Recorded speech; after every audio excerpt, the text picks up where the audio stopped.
নমস্কার বন্ধুরা, আরও একটি নতুন রেসিপি নিয়ে আমি চলে এসেছি পামেলা লাইফস্টাইল থেকে। আমি পামেলা। আশা করছি আপনাদের এই ভিডিওটি, এই রেসিপিটি অনেক অনেক ভালো লাগবে। কেমন আছেন বন্ধুরা? আশা করছি ভালো আছেন এবং আমরা সবাই কিন্তু খুব ভালো আছি। আর এই যে দেখুন, একটুখানি এই যে পালং শাকটা আমি কিন্তু প্রথমেই, এখন যেহেতু শীতের পালং শাক খুবই পরিষ্কার আর দেখবেন খুবই নরম পাওয়া যায়, তবু আমি একটু সেদ্ধ করে নিয়েছি, কারণ একটা কাঁচা ভাবের গন্ধ লাগবে বলে।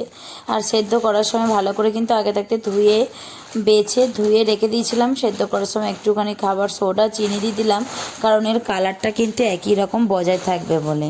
ভালো করে সেদ্ধ করে নিয়ে ঠান্ডা করে আমি জলটা ছেঁকে বার করে নিয়ে ঠান্ডা করে মিক্সারেতে কিন্তু আমি ভালো করে বেটে নেব। তারপর এদিকে চিনির রসটা করে নিচ্ছি। দেখুন, চায়ের কাপের মাপ করে চিনিটা নিয়ে নিলাম। 4টে এলাচ দিয়ে দিলাম, ফাটিয়ে দিয়ে দিয়েছি এলাচগুলো। আর দিয়ে দিয়েছি কিন্তু ওই কাপেরই মাপ করে কিন্তু জল। এর থেকে বেশি আমি জল অ্যাড করব না। এবার গ্যাসটা অন করে রসটা তৈরি করে নিতে হবে। রসটা একটু মোটা ধরনেরই হবে, তার জন্য দেখুন নিয়েছি। খুব একটা বেশি মোটা না, আবার খুব একটা বেশি পাতলাও নয়, ঠিক মিডিয়াম মতন হবে। আর এই দিকের গ্যাসটাও কিন্তু আমি অন করে দেবো, এই দিকের ওভেনটা আর কি। তো অন করে দিলাম, দিয়ে দেওয়ার পরে কিন্তু কড়া বসিয়ে দিয়েছি। এই 2 চামচের মতন, না 2 চামচ নয়, 1 চামচের মতন কিন্তু আমি এখানে ঘি দিলাম। এই যে সুজি আছে, সুজিটা আমি 1 চামচ থেকে 2 চামচের মতন আপনারা দিতে পারেন।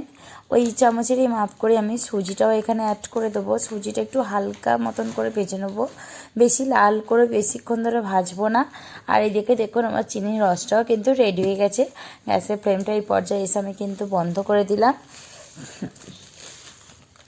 আর সুজিটা একটু দেখুন হালকা করে ভেজে নেবো। গ্যাসের ফ্লেমটা আমি আস্তেই রেখেছি, আস্তে করে ভালো করে ভেজে নেবো।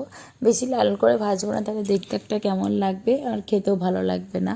এটা যেহেতু সুজির হালুয়া নয়, এটা যেহেতু আমি সুজির একটা অন্য মিষ্টি তৈরি করছি, তাই জন্য। তো এই যে একটা সুন্দর দেখবেন সুজিটা তেলেতে ঘিতে আর কি ভাজা হলে তার একটা সুন্দর স্মেল নাকে আসবে। তো সেই পর্যায়ে কিন্তু আমি গ্যাসটা বন্ধ করে দিচ্ছি। আর এই যে বন্ধ করে দিয়ে দেখুন, আমি সুজিটা একটা থালাতে নামিয়ে রেখেছি। ঠান্ডা করতে হবে এমন কোনো কিছু ব্যাপার না, আপনারা চাইলে এমনি একটা বাটিতেও রাখতে পারেন। আমার হাতের সামনে ওটা ছিল, আমি ওইটাতেই রেখে দিলাম। এবং আবার ওই কড়াটাতেই কী করলাম, 2 চামচের মতন এবারে কিন্তু ঘিটা দিতে হবে। 2 চামচের মতন ঘি দিয়ে আমি যে ঠান্ডা করে পালং শাক, মানে সেদ্ধ করা পালং শাকটা যে আমি ঠান্ডা করে মিক্সারেতে পেস্ট করে রেখেছিলাম, তো সেই পালং শাকটাই কিন্তু আমি এখানে এবার অ্যাড করব।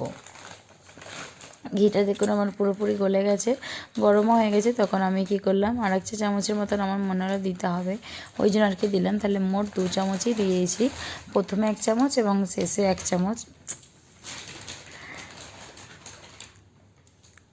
তারপরে কি করেছি, এই যে দেখুন বেটে রাখা পালং শাকটা কিন্তু ভালো করে এতে দিয়ে দিচ্ছি। এবার ভালো করে কিন্তু শুকনো করে একদম কিন্তু নেড়ে নিতে হবে। ঘিটা একদম পুরো টেনে নেবে পালং শাকেতে, এবং পালং শাকটা যাতে কড়াতে না লেগে যায় সেই পর্যায় পর্যন্ত কিন্তু আমাদেরকে ভালো করে নেড়ে নিতে হবে। রেডি করে নেব আমরা এখানে পালং শাকটা ভালো করে। ওখানে তো চিনির রস তো হয়েই গেছে। অনেক সহজ বন্ধুরা, বাড়িতে যদি কোনো বাচ্চারা যদি পালং শাক খেতে চায়, তো এই সিজনে যেমন দাম কমও পাবে, তেমন কিন্তু খুবই স্বাস্থ্যকর। পালং শাকের সঙ্গে কোনো জুড়ি মেলা ভার নেই। দেখুন কত কিছু এর মধ্যে কিন্তু আছে। ডাক্তাররাও কিন্তু পালং শাকটা খেতে কিন্তু সাজেস্ট করে থাকে। আর এই দেখুন এমন কিন্তু রেডি হয়ে গেছে যে আমার এখন কিন্তু কড়াতে লাগছে না। তো সেই পর্যায়ে এসে কিন্তু আমরা ভেজে রাখা সুজিটা এখানে অ্যাড করে দেবো। আমরা যেহেতু চিনিতেই রসেতে আর কি গলানোর সময়, চিনিটা গলানোর সময় তো এলাচ দিয়ে দিয়েছি, তাই এতে আর এলাচ গুঁড়ো এখন কিন্তু লাগছে না, দিতে লাগবে না। এবার কিন্তু এইটার সঙ্গে মিশিয়ে নিয়ে, সুজিটার সঙ্গে মিশিয়ে নিয়ে এবার আস্তে আস্তে কিন্তু এতে আমি চিনির রসটা এবার অ্যাড করব।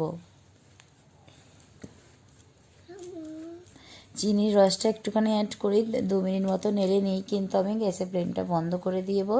বন্ধ করে দিয়ে একটা প্লেটে কিংবা থালায় চাইলে আপনারা কিন্তু নিতে পারেন, অথবা বাটিতে করে নিয়েও কিন্তু পরিবারের সবার সঙ্গে ভাগ করে খেতে পারেন।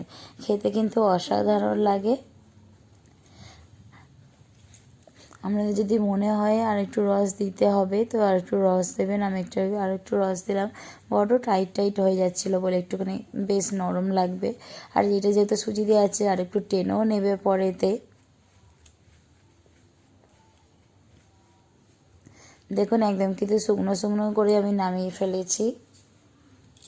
এরপরে ওপরে একটুখানি ভেজে রাখা সুজিটা দিচ্ছি যাতে দেখতে খুব ভালো লাগে। তো এখানে ভিডিওটি আমি কিন্তু শেষ করছি।